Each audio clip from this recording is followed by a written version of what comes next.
examine under following headings, and these points are very useful in examining the patient of hemiplegia: nutrition, tone, power, coordination and involuntary movements. So first will be examination of nutrition of muscle.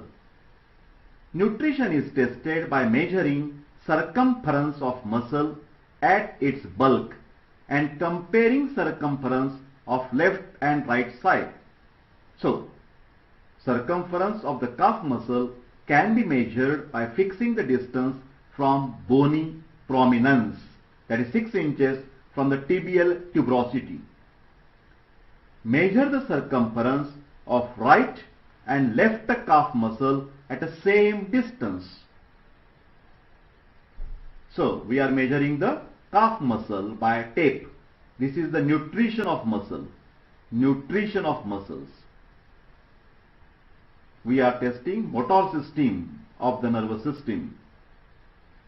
Similarly, circumference of the thigh muscle from a fixed bony prominence like tibial tuberosity or anterior superior iliac spine can be compared.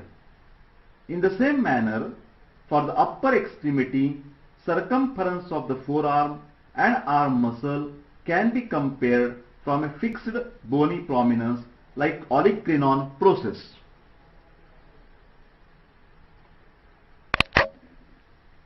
So, in the same manner, the circumference of the arm muscles can be compared from fixed bony prominence like olecranon process.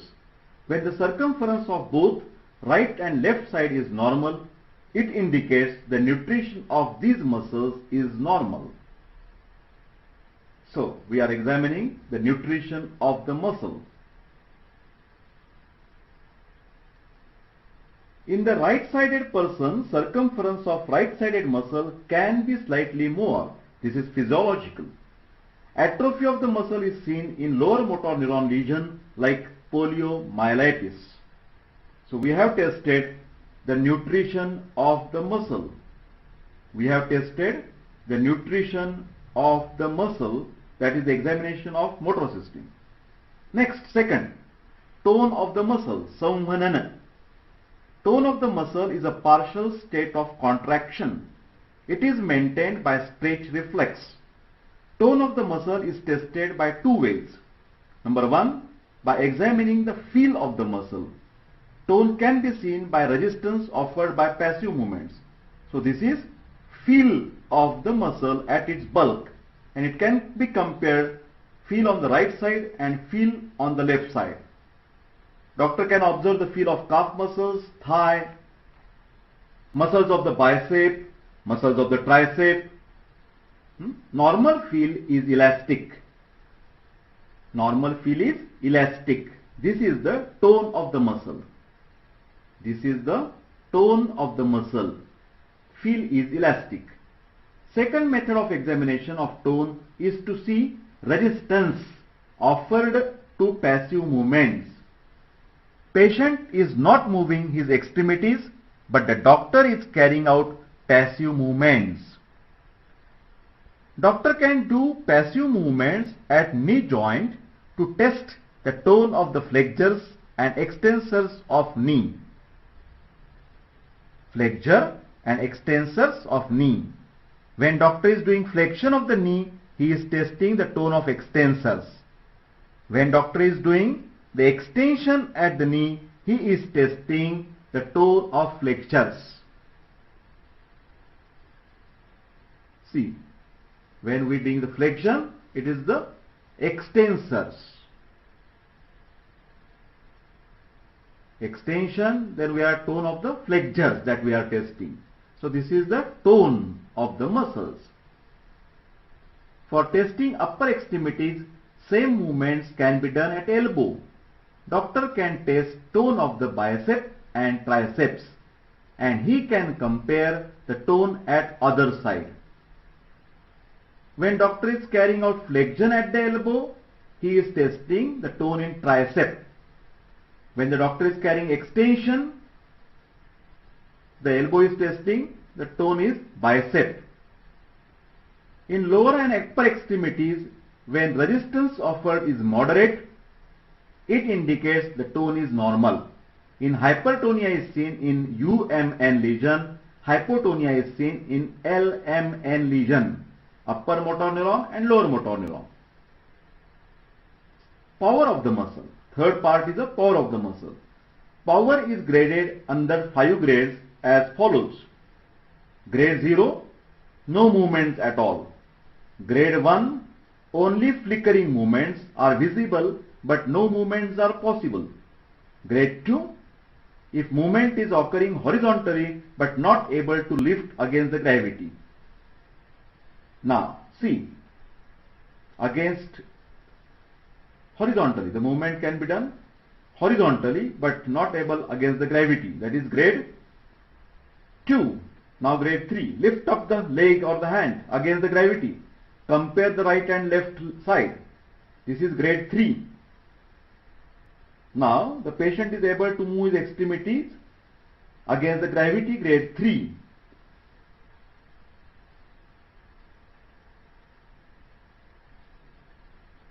We are testing the power of the muscle. Now, grade 4, patient is able to move his extremities against gravity as well as against resistance. Doctor is pressing the hand and is lifting the leg. So this is grade 4. Power of the muscle is grade 4.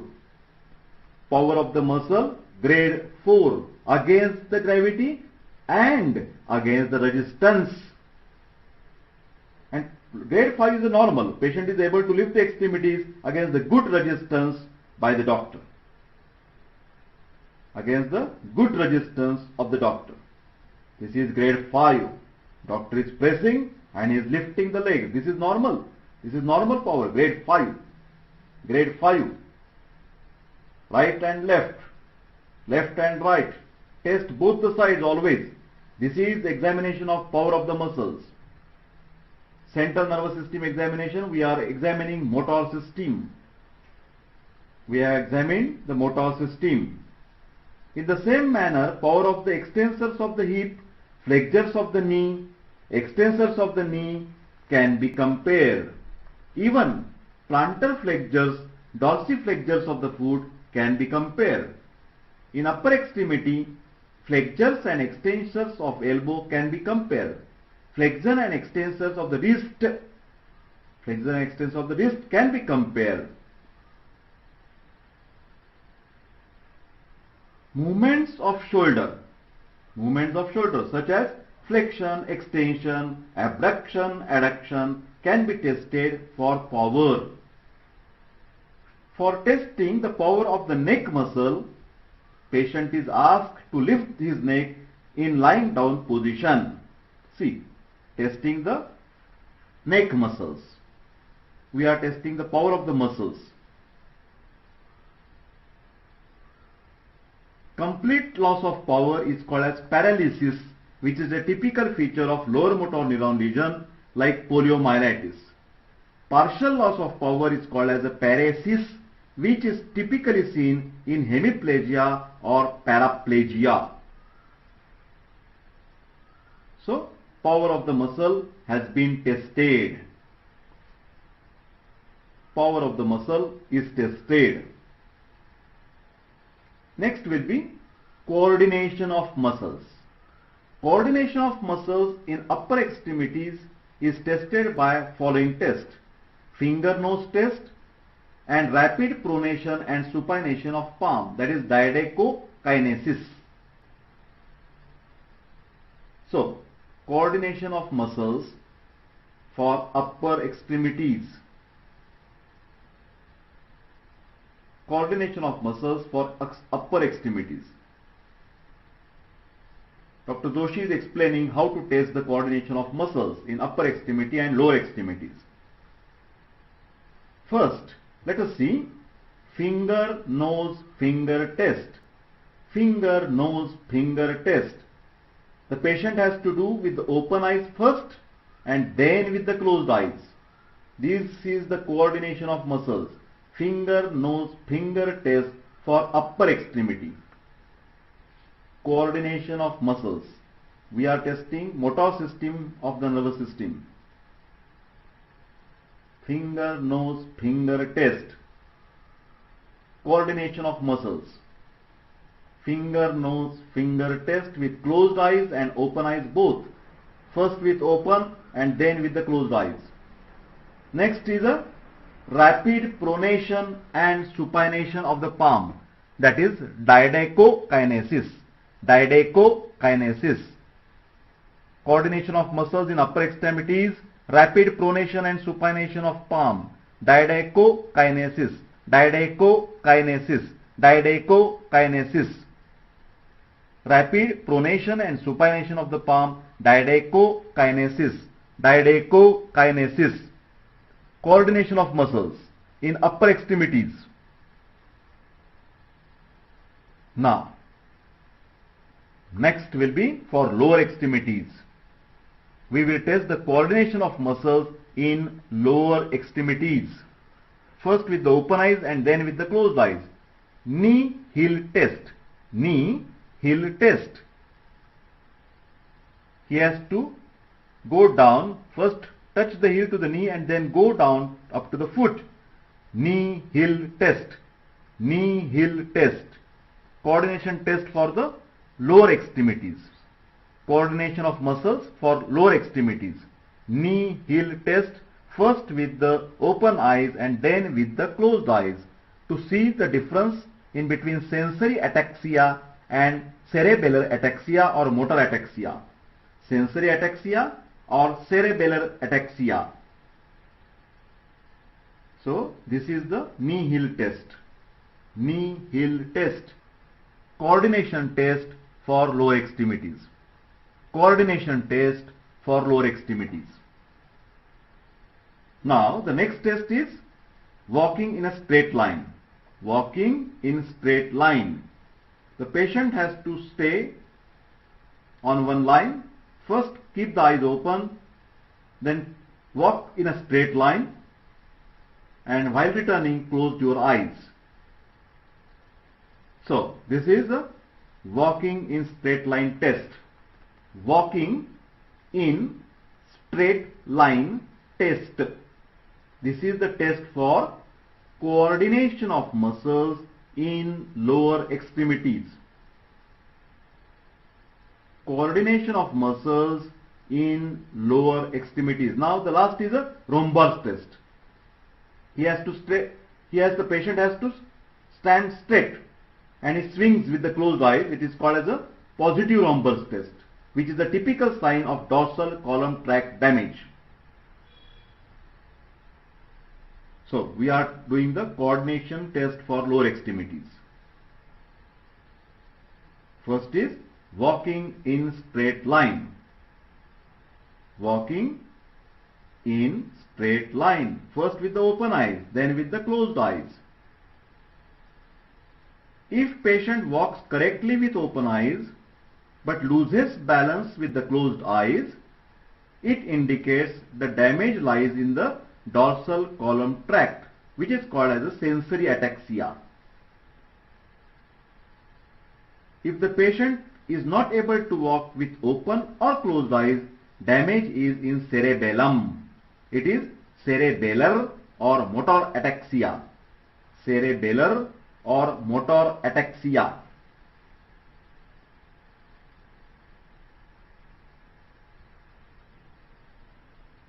So next will be involuntary movements. So three types of the involuntary movements can be seen, like a tremors. We have just now tested the coordination of muscles in lower extremities. Walking in straight line and also doing the rhombus sign. Now involuntary movements, fine tremors in thyrotoxicosis. Fine tremors in thyrotoxicosis. Pin rolling tremors at rest in Parkinsonism. Pin rolling tremors at rest in Parkinsonism. Then action tremors in cerebellar disease. Action tremor in cerebellar disease. So advantage of motor system examination over sensory system is that even if the patient cooperation is not there, we can draw few conclusions like UMN, tension, or LMN, lesion, Parkinsonism, cerebral ataxia, sensory ataxia. In sensory system examination, if the patient is non-cooperative, then he cannot answer the doctor questions and the examination is of no value. However, sensory system examination is important to detect the level of damage in spinal cord. So this is the comparison of motor system examination and sensory system examination. Now, examination of reflexes. Reflexes are classified into groups: superficial reflexes, conjunctival reflex, corneal reflex, pharyngeal reflex, deep reflexes, bicep jerk, tricep jerk, supinator jerk, knee jerk, and ankle jerk. Superficial reflexes receptors are in skin and mucous membrane, and in deep reflexes receptors are in muscles or tendons. So, first is a superficial reflex. Conjunctival reflex. Doctor will touch with the whip of the cotton wool to the white portion of the eye, that is bulbar conjunctiva. Response is closure of both the eyes. Conjunctival reflex, superficial reflex. Now, corneal reflex. Doctor will touch the whip of the cotton wool to the black portion of the eye, that is cornea, and closure of both eyes is a normal response. Corneal reflex. Conjunctival and corneal reflexes have already been tested in examination of trigeminal and facial nerve. If these nerves are damaged, reflexes are lost. Conjunctival reflex and corneal reflex.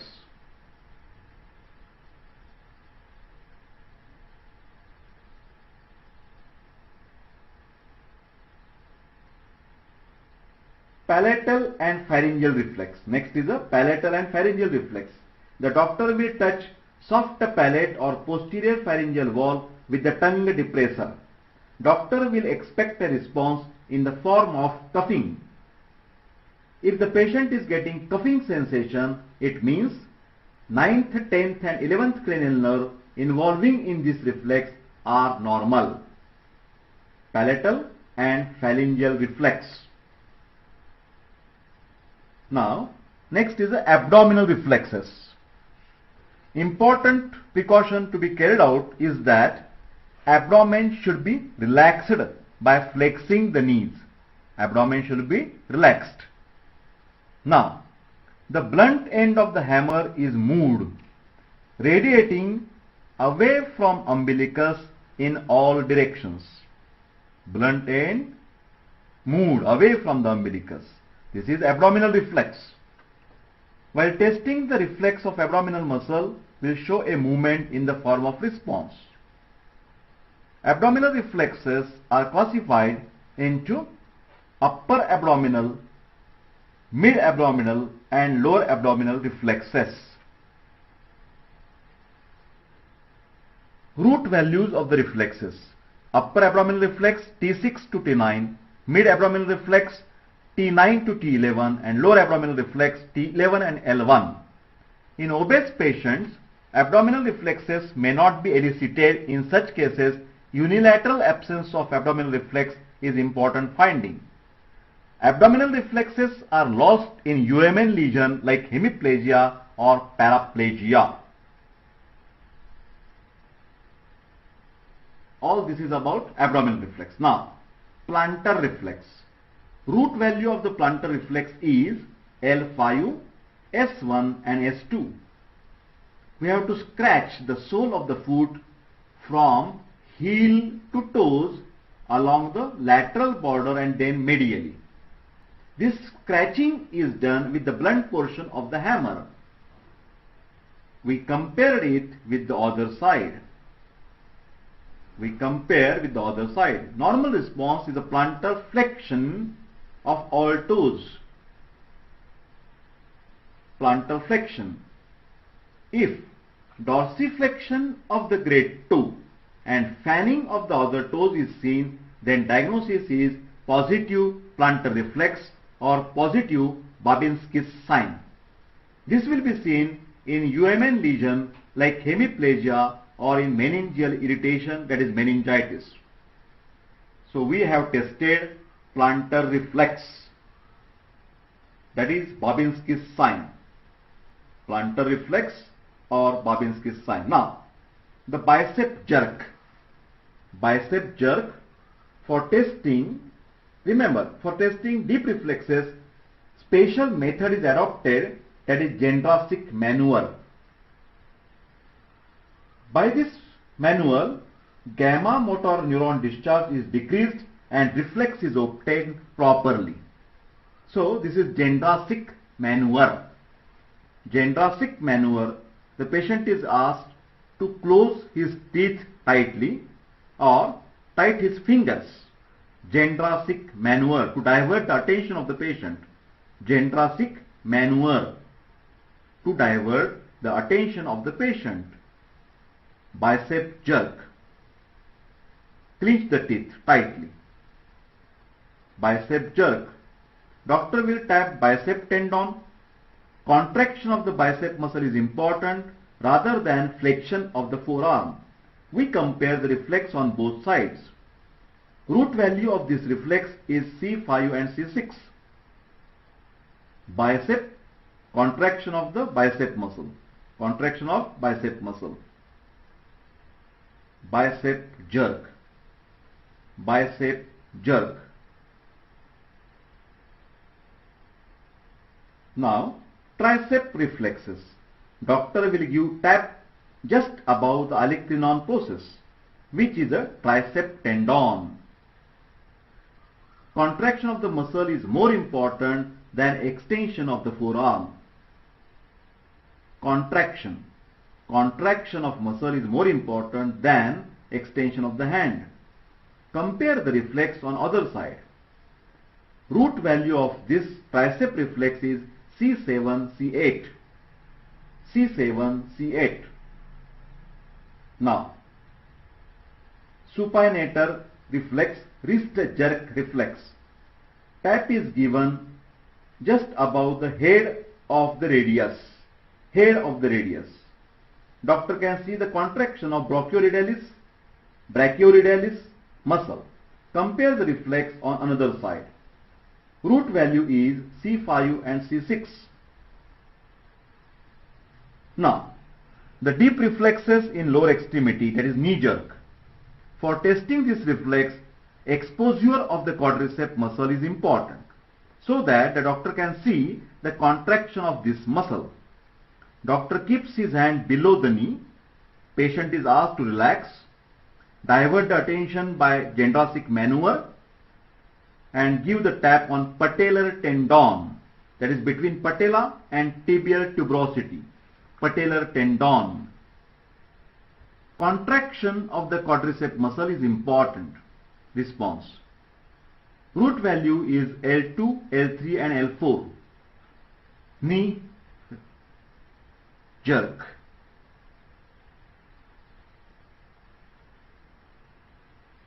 Now next is ankle jerk. Ankle jerk. These are the deep reflexes. For this reflex, gastrocnemius muscle should be exposed. Gastrocnemius muscle. Tapping of the gastrocnemius tendon just above the heel is stimulus. Doctor will make forceful dorsiflexion of the foot and give a tap on tendon. Contraction of gastrocnemius is the response. Compare the reflex on the other side. Compare the reflex. Root value is L5, S1 and S2.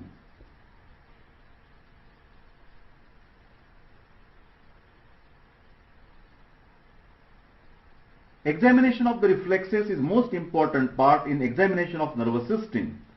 Advantage of this examination than motor and sensory examination is that it does not require patient's cooperation. Various diseases, especially the UMN lesion and LMN lesion, can be differentiated by examination of deep reflexes. Even if the patient is unconscious, non-cooperative, these reflexes will give important clues. In UMN lesion, deep reflexes are exaggerated. Jerks will be very much prominent. Even clonus can be seen at knee and ankle. Clonus, where muscle jerk oscillates for longer time. Clonus is always pathological and it is seen in the UMN lesion. So we have done the examination of reflexes, examination of deep reflexes in upper extremities as well as in the lower extremities. We are testing now the examination of spine and cranium. Spine and cranium. Spine is to be inspected from cervical to sacral region for noticing abnormality. With knuckles of the fingers, doctor can give the deep pressure on spine and ask the patient whether he gets pain sensation. For testing cranium, afterwards, cranium. Deep pressure is to be given on skull from all angles and patient is asked whether he gets pain sensation. If there are abnormalities of the spine, if there are conditions like hydrocephalus, the test will give intense pain. So this was examination of spine and cranium. Now, examination of gait. Circumduction gait in hemiplegia, jerky gait in Parkinsonism, drunk man's gait in cerebellar disease, spastic gait in paraplegia, flaccid gait in poliomyelitis.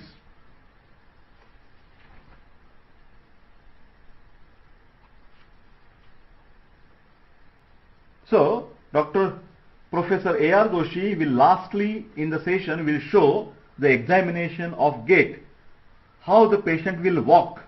Accordingly, we can diagnose the disease. Now, first is a circumduction gait in hemiplegia. Professor Dr. Doshi is obliged us by showing the circumduction gait in hemiplegia. Gait is a style of walking. Circumduction gait in hemiplegia. Now, next, jerky gait in Parkinsonism. Jerky gait in Parkinsonism. Jerky gait, G-A-I-T, in Parkinsonism. Jerky gait in Parkinsonism. Jerky gait in Parkinsonism.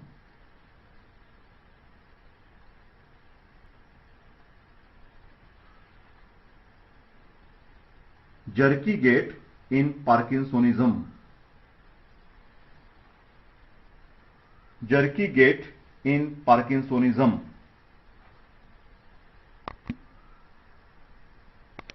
Then, drunk man's gait in cerebellar disease. Drunk man's gait in cerebellar disease. Drunk man's gait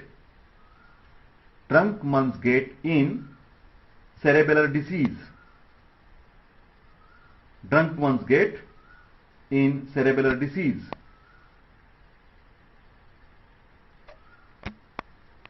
So this is all about the examination of nervous system video. This is the last, that is called as a polio gait, flaccid gait with poliomyelitis. Flaccid gait of poliomyelitis. This is nearly the end of central nervous system examination video. So thank you very much. Motor system is examined under following headings, and these points are very useful in examining the patient of hemiplegia: nutrition, tone, power, coordination and involuntary movements. So first will be examination of nutrition of muscle. Nutrition is tested by measuring circumference of muscle at its bulk and comparing circumference of left and right side.